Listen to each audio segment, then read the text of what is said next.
Ladies and gentlemen, happy Sunday. Welcome to the Evangelist Nick Garrett channel. This video is intended for my regular viewers, people who watch most of my videos.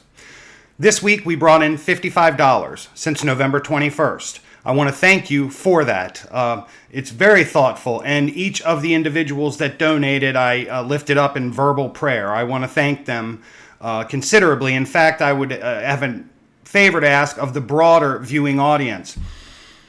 I appreciate these contributions very much. This week, the $55 was given by only 3 people. What if instead more people gave less? I think we could do $1 or $3. I know I could. I do, right? For little things here and there.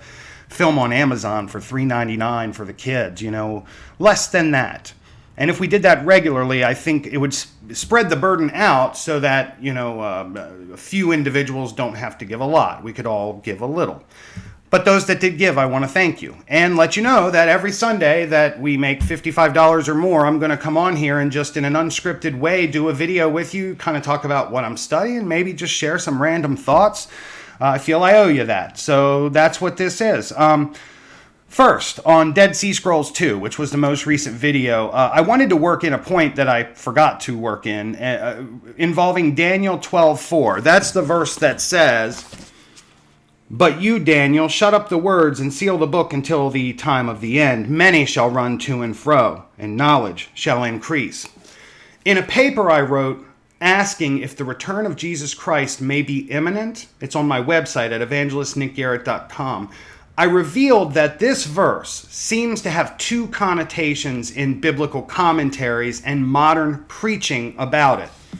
1, the to and fro is global. 2, knowledge shall increase is attributed to the birth of the digital age, the internet. So we have these 2 things fulfilled very clearly in our time. I don't know where the belief comes from that to and fro has this global connotation, but it clearly does. I thought that was interesting. And you might like that paper, Is the Return of Jesus Christ Imminent? See, what I do on my website is I'll write actual position papers on the material that ends up in my videos. Not for all of them, but the more major projects. That one, Jasher has a position paper. And you'll find it properly formatted with footnotes and everything like that, for those people that like to read more than view, maybe. So another thing I'd like to do today is offer up bonus content. You're not going to see this in the title, but just because you guys are the ones that contribute to this, I want you to have something no one else has. So I'm going to read for you the last will and testament of Noah. The setting has shifted, and now the adult Noah speaks in his own words. In columns 7 through 18, he remains the hero and is made to speak in the form of a testament, or last words. Compare texts 39:40 and 136 through 138. Throughout these columns, a marked affinity exists with the presentation of the same subjects in Jubilees, text 42. Here we go. A book of the words of Noah. From iniquity, and in the crucible of she who bore me, I sprouted from righteousness. So when I emerged from my mother's womb, I was planted for righteousness. And it was righteousness that I practiced all of my days. I continued to walk in the paths of the eternal truth, accompanied by a holy blank. Righteousness hastened on my paths, and to warn me about the blank of falsehood that led to darkness and to blank. I girded my loins with a vision of righteousness and wisdom as a robe. All the paths of violence. I girded my loins with a vision of righteousness and wisdom as a robe. All the paths of violence. Noah, what a guy. That's remarkable. That is remarkable. So much power in that.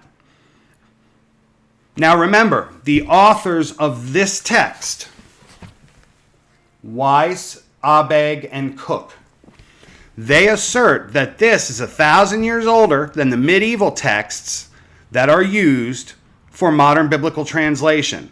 And I just read to you the last will and testament of Noah, which is not in part of biblical canon. It is in the book of Jubilees. But it is really interesting nonetheless. Very interesting. Another thing I thought I would do today, just again, trying out different things to spend some time with you guys. I want to offer a few of my favorite channels from over the years. Channels where I go to learn and be edified. One, it's an individual named Ryan Reeves. He's a theologian and professor at Cornwall Theological Seminary. His videos, are well illustrated, just straight biblical history, the history of Christianity. It's very good, very good. I don't even know if the guy manages his channel regularly, but it's just phenomenal stuff. A second one I want to shout out. It's a channel called Real Crusades History. And they've grown a lot over the years. In fact, I think they're doing something now with like a Christian TV station. But J. Stephen Roberts is an expert on the Holy Land Crusades. And his research, he gives homage to the crusade greats of our era like Thomas Madden, Christopher Tierman, lots of primary source quotes, cool videos. He just has such a knowledge of the stuff. So I want to recommend him and his channel for stuff related to the Crusades beyond the primer.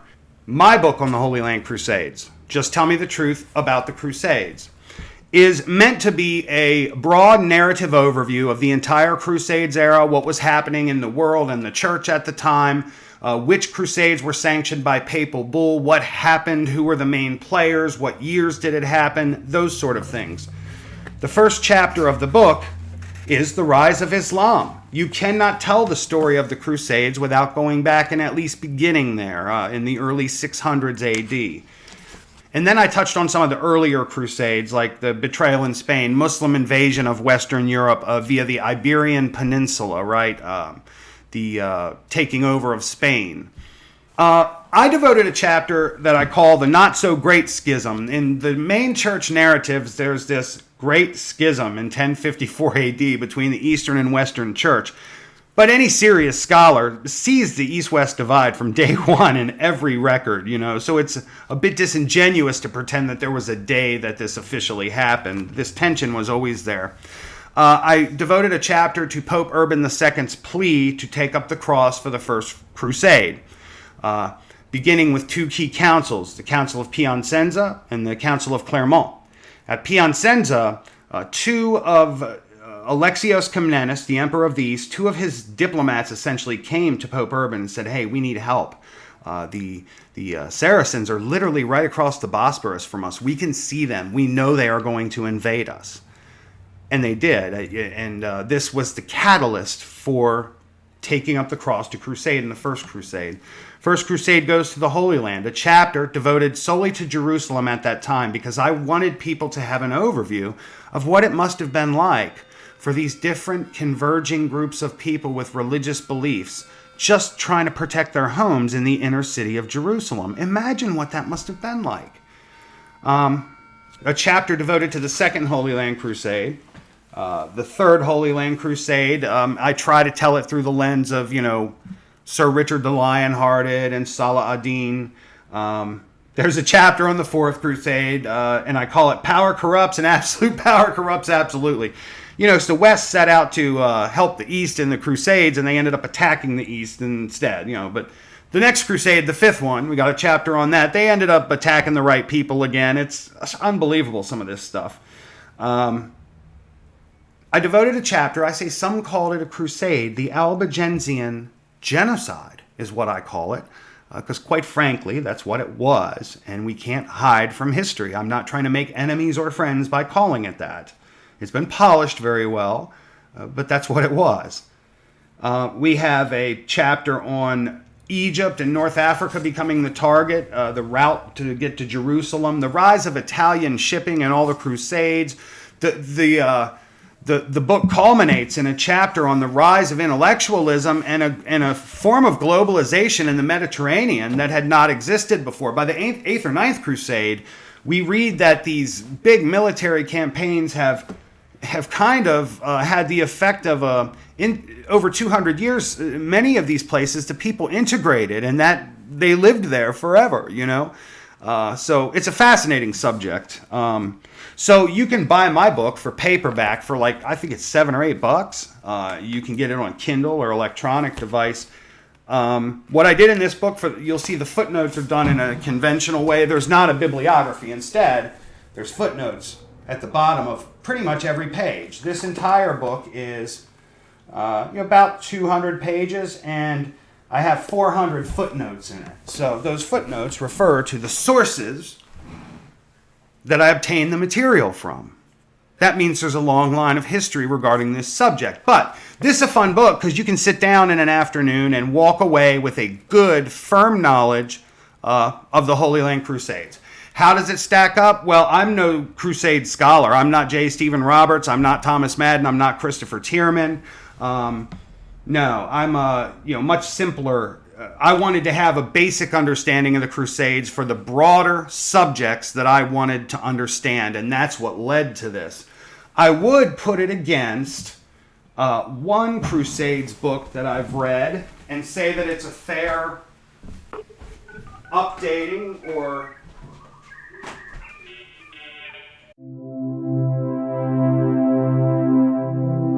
Jonathan Riley Smith, What Were the Crusades? This guy was an excellent scholar, Oxford, I believe. My book is a good, more modern version of this. Very solid primer. So anyway, there you go. You could get it for somebody for Christmas. You could get it for yourself if you like. Want to point out another thing in our fun little video here. These pieces of art, this and this, they're made by a guy local to me that is a viewer named James, and I think he makes this stuff for people, so if you're watching this, James, put a comment down there and tell people where they can find this type of thing. So there we go. Well, God bless you. I appreciate the contributions. Let's try to take the pressure off 2 or 3 people alone. The videos on the Dead Sea Scrolls will continue as I research this topic. I want to pray with you. God, please be enough for us today. Guide us in the way that we should go. Guide our tongues that they might say useful things for people. Forgive us where we have gone wrong or been led astray. Help us to regroup and keep our eyes on following you. Help us to overflow with gratitude for all the things you give us, even the simple things, air, hot water, enough food to eat. God, please bless everybody's health that we might have many days to enjoy the time you've given us here. We ask this in the name of your Son, our Lord Jesus Christ. Amen. All right. I'll see you next time. I expect, I'm not sure of what the video schedule will be this coming week. If you're watching this in time, if you're not, it doesn't matter. Just click on the next one. Talk to you all next time. Thanks.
On my hands and knees again.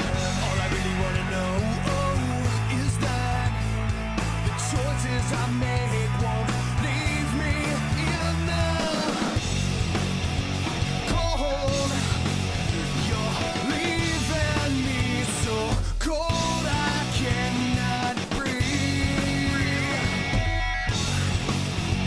You're taking everything that's left of me, leaving me cold, dragging me down, pushing me away. You're